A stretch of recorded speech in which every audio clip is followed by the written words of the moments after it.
Congress party కార్యకర్తని నాయకుడిని సమానోయత్తం చేయాలని ఒక ఆలోచన దృక్పథంతో వేలాది మందికి తెరలి రావడం జరిగింది.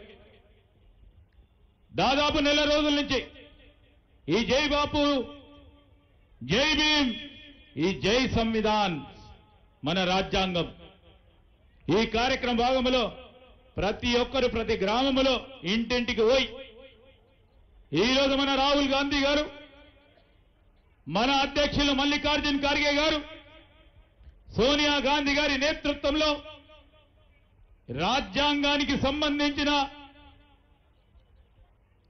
అనేక అంశాలు, బాపూజీ చెప్పిన అనేక అంశాలని ప్రతి ఇంటిలో మనం చెప్పి తీరాలే.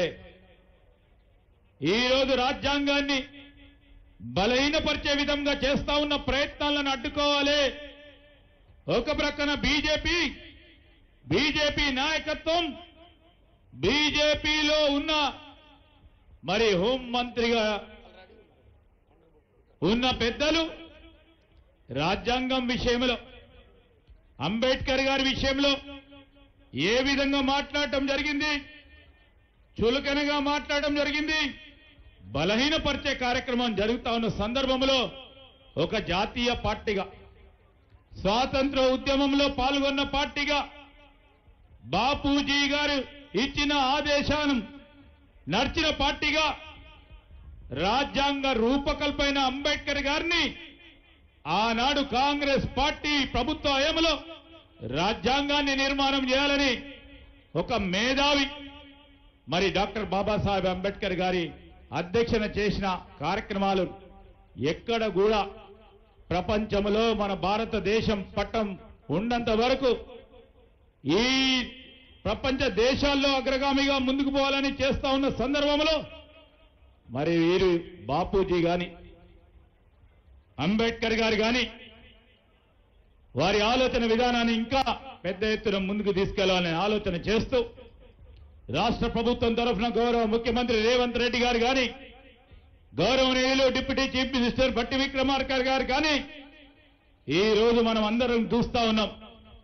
దళిత సోదరులకి సంబంధించి గత ప్రభుత్వం, గత కాంగ్రెస్ పార్టీ ప్రభుత్వ హయాంలో ఎస్సీ ఎస్టీ సబ్ ప్లాన్ తీసుకొస్తే మొట్టమొదటిసారి దేశంలోనే ఒక కొత్త కార్యక్రమాన్ని ఎస్సీ ఎస్టీ సబ్ ప్లాన్ తీసుకొస్తే అంబేద్కర్ గారి ఆలోచన మేరకు ఈరోజు మళ్ళా తిరిగి కాంగ్రెస్ పార్టీ ప్రభుత్వం తెలంగాణ రాష్ట్రం ఏర్పడ్డ తర్వాత మొదటిసారిగా వచ్చిన తర్వాత ఏం చేసింది?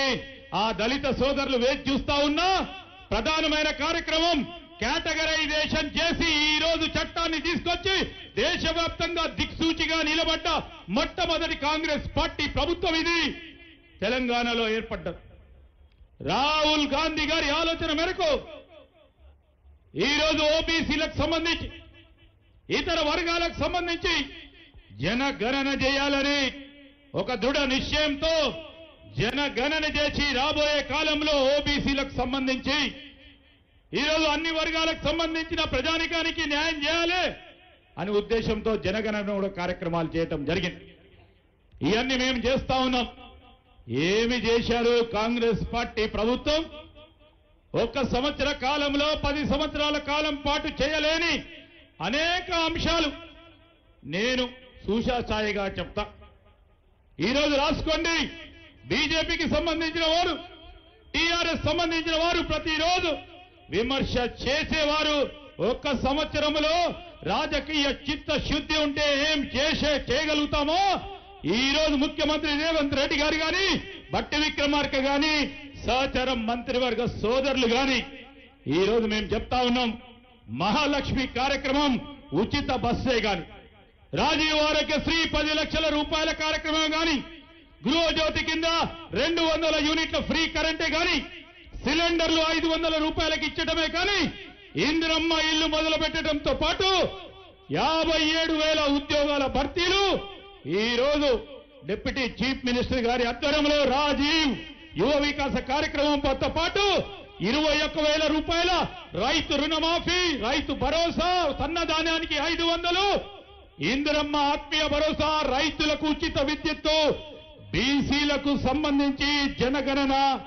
ఈ రోజు రాష్ట్రంలో పెట్టుబడులు రావాలి, ప్రేమ్ సాగర్ రావు గారి నేతృత్వంలో ఇక్కడ పారిశ్రామిక వాడ ఏర్పాటు చేయాలని పెట్టుబడులు తీసుకొచ్చే కార్యక్రమ భాగంలో ఈ రోజు విదేశాలకు పోయి పెట్టుబడులు తీసుకురావడంతో పాటు మహిళలకు 21,000 కోట్ల రూపాయలు 3 గ్రూపులుగా ఎస్సీల వర్గీకరణ, young India skills university, young India residential schools, diet cosmetic ఛార్జీల పెంపు, గిగ్ వర్కర్స్ సంబంధించిన ప్రమాద భూమి, గల్ఫ్ మృతులకు 5 లక్షల రూపాయల ఎక్స్గ్రేషియా, కొత్త సిటీ నిర్మాణం, future city, regional ring road నిర్మాణం, కొత్త ఆసుపత్రి, ఉస్మానియా ఆసుపత్రి నిర్మాణంతో పాటు మెట్రో రైలు హైదరాబాద్ లో విస్తీర్ణ, మూసీ నది పునర్జీవనం కార్యక్రమంతో పాటు మొన్ననే మొదలుపెట్టి ఇక్కడ ఉంటున్న 99% మందికి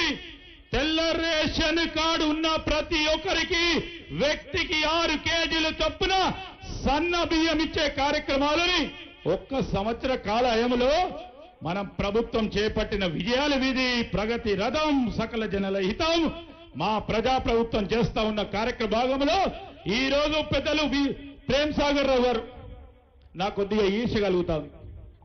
మంత్రి అయినా కానీ ఇన్ని వేల కోట్ల, ఇన్ని వందల కోట్ల రూపాయలు నేను నియోజకవర్గం తీసుకోకపోయినా 760 కోట్ల రూపాయల వరకు ఇది ఒక్కరే రోజు ఇప్పుడే శంకుస్థాపన కార్యక్రమాలు చేసి ఇంకా చేయాలనుకుంటున్నారు, ఇంకా చేయదలుచుకునే ఓ ప్రధానమైన కార్యక్రమాలు అన్ని చేస్తూ ఉన్నారు. ఇప్పుడే చూసాం అంబేద్కర్ గారి కూడలి వద్ద ఎంత సుందరంగా తీర్చిదిద్దడం జరిగిందో. హాస్పిటల్ నిర్మాణం జరుగుతూ ఉంది. ఈ పట్టణానికి సంబంధించి ఈ జిల్లా కేంద్రంగా అనేక కార్యక్రమాలు చేపట్టాలని ఆలోచన చేస్తా ఉన్న ప్రేమ్ సాగర్ గారికి మేము ఎప్పుడు కూడా పూర్తి స్థాయిలో సహకరించే కార్యక్రమం చేస్తాం. అతి త్వరలో రాబోతా ఉన్నాం. నేను గాని భట్టి గారు గాని ఇక్కడ ఒక ఇండస్ట్రియల్ టౌన్షిప్ క్రియేట్ చేయడానికి అతి త్వరలో శంకుస్థాపన కార్యక్రమానికి వారు అడివే చూస్తా ఉన్నారు. నేను చెప్తానో లేదా అని అతి త్వరలో వారికి కావాల్సిన నిధులు కేటాయింపు చేసి ఈ ప్రాంతాన్ని, ఈ ప్రాంత యువతకి ఉపాధి కల్పన భాగంలో మేము తప్పకుండా సహకారం చేస్తాం.